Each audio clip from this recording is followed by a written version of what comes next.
ആ സ്പേസിൽ കണ്ടതിന്റെ ഭയങ്കര സന്തോഷം ഉണ്ടായിരുന്നു. പിന്നെ ഇന്നലെ പറഞ്ഞ പോലെ ട്രെയിലർ ഇറങ്ങിയപ്പോൾ വേറൊരു രൂപം സിനിമയുടെ കിട്ടുന്നുണ്ട്. ഇപ്പൊ നിവിനെ സംബന്ധിച്ച് ഈ സിനിമ കഥ കേൾക്കുമ്പോഴുള്ള ഏറ്റവും വലിയ എക്സൈറ്റ്മെന്റ് എന്തായിരുന്നു? എന്താണ് എസ് പറയിപ്പിച്ചത്? ഈ സിനിമ ചെയ്യാനാണോ? യെസ്.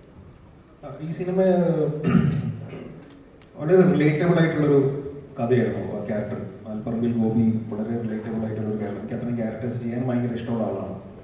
അപ്പോൾ ഒരു നാട്ടുപുറവും അവിടെ കുറച്ച് സുഹൃത്തുക്കളും ഒരു അവിടെ കളിച്ചിരിച്ച് നടക്കുന്ന ഒരുത്തരും വലിയ വീട്ടുകാർക്കൊന്നും വലിയ ഗുണമില്ലാത്തൊരു എനിക്ക് അങ്ങനത്തെ ഒരു സ്പേസ് രസമാണ്. അത് ഭയങ്കര എക്സ്പ്ലോർ ചെയ്ത് ഫണ്ടായിട്ട് ചെയ്യാം എന്നുള്ളൊരു ഇതുണ്ടായിരുന്നു. പക്ഷേ ഇതിൽ കഥ ഇത്തിരി കുറച്ചുകൂടി നല്ല സ്ട്രോങ് കഥയാണ്.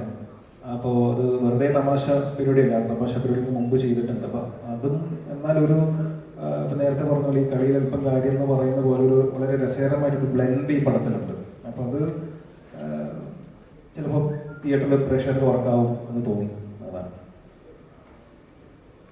നിവിൻ നോർമലി വർഷങ്ങൾക്ക് ശേഷം ഇറങ്ങിയ സമയത്ത് തന്നെ നിവിൻ എന്ന് പറഞ്ഞ ഒരു ആക്ടറിനെ വേറെ ലെവൽ ആളുകൾ ഇങ്ങനെ ഒരാളെയാണ് കാത്തിരുന്നത്. ഒരു സോഷ്യൽ മീഡിയയിലൊക്കെ ഉണ്ടായിരുന്നു. അതിൽ പെർഫോമൻസ് ആയാലും അങ്ങനെ തന്നെ എന്നെ ട്രോളാൻ ഞാൻ മതി എന്ന ലെവലിലുള്ള പെർഫോമൻസ്. അതിപ്പോൾ സോഷ്യൽ മീഡിയയിലുള്ള മറ്റുള്ളവർ കളിയാക്കലായാലും സട്ടേർക്ക് അങ്ങനെ ഒരു പ്രതിഷേധം പോലെ ആയിരുന്നു. വേറെ ആരും വേണ്ട, എന്നെ ട്രോളാൻ ഞാൻ മതി അങ്ങനെ ഇതാണ്. അതെല്ലാം മറ്റേ വിനീതിൻ്റെ ഐഡിയ ആണ്. എൻ്റെ ഒരു പങ്കും പറ്റാത്തില്ല. അല്ലേ, വിനീതത് പറഞ്ഞത് അത് നമുക്ക് എന്തെങ്കിലും പ്രശ്നങ്ങളുണ്ടെങ്കിൽ നമ്മളത് ഫേസ് ചെയ്യാന്നുള്ളത്. നമ്മൾ ഒളിച്ചോടിയിട്ട് കാര്യമൊന്നുമില്ല. എനിക്ക് തോന്നുന്നു വിനീതൻ അങ്ങനെ ഒരു ക്യാരക്ടർ എഴുതാൻ എനിക്ക് തോന്നുന്നു നമ്മുടെ കരിയറിനെ ഭാഗത്ത് സഹായിച്ചു എന്ന് തോന്നുന്നു. അപ്പം അത് എഴുതിയതാണ്. പക്ഷെ അത് സത്യം പറഞ്ഞാൽ ഇങ്ങനെ ഒരു റിസപ്ഷനൊന്നും ഞാൻ മനസ്സിൽ ചിന്തിച്ചിട്ടില്ല. അതൊരു ഗസ്റ്റ് അപ്പിയറൻസ് വന്നു പോകുന്നു എന്നുള്ളത് മാത്രമായിരുന്നു. പക്ഷേ പ്രേക്ഷകർക്ക് അത് ഇഷ്ടപ്പെട്ടു എന്ന് പറഞ്ഞു.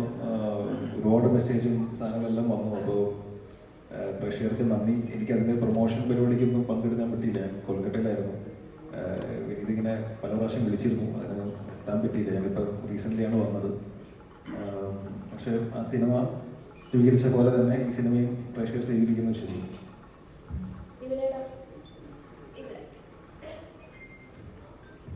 വർഷങ്ങൾക്ക് ശേഷം വന്ന് തിയേറ്ററിലെല്ലാം കയ്യടി നേടിയ ഏറ്റവും കൂടുതൽ കയ്യടി നേടിയ ഒരാളാണ് നിവിനേട്ടൻ ആ ക്യാരക്ടർ വെച്ചിട്ട്.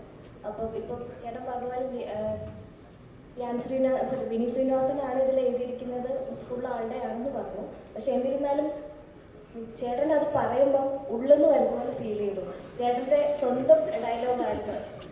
അതൊന്നും ജസ്റ്റ് ഒന്ന് പറയാൻ കൂടി വരുമല്ലോ, അവസ്ഥ വെച്ചിട്ട് അത് ഉള്ളിൽ നിന്ന് വന്നാലേ പറ്റൂ.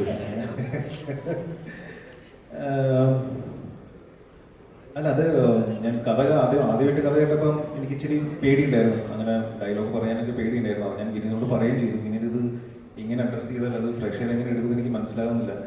അപ്പോൾ അത് വേണോ എന്ന് പല പ്രാവശ്യം ചോദിച്ചു. ഞാൻ കഥ കേട്ടപ്പോൾ ചോദിച്ചു, ഞാൻ പേഴ്സണലി ഇങ്ങനെ വീട്ടിൽ പോയി കണ്ട് ചോദിച്ചു, വഴിയിൽ വെച്ച് ചോദിച്ചു, ഫോൺ വിളിച്ച് ചോദിച്ചു, 5-6 പേരെ കൊണ്ട് ചോദിപ്പിച്ചു.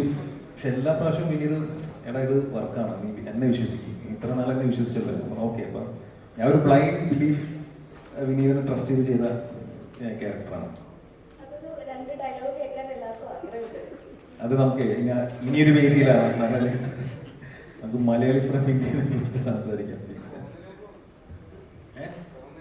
അതിനോട് പേഴ്സണലായിട്ട് പറയാം.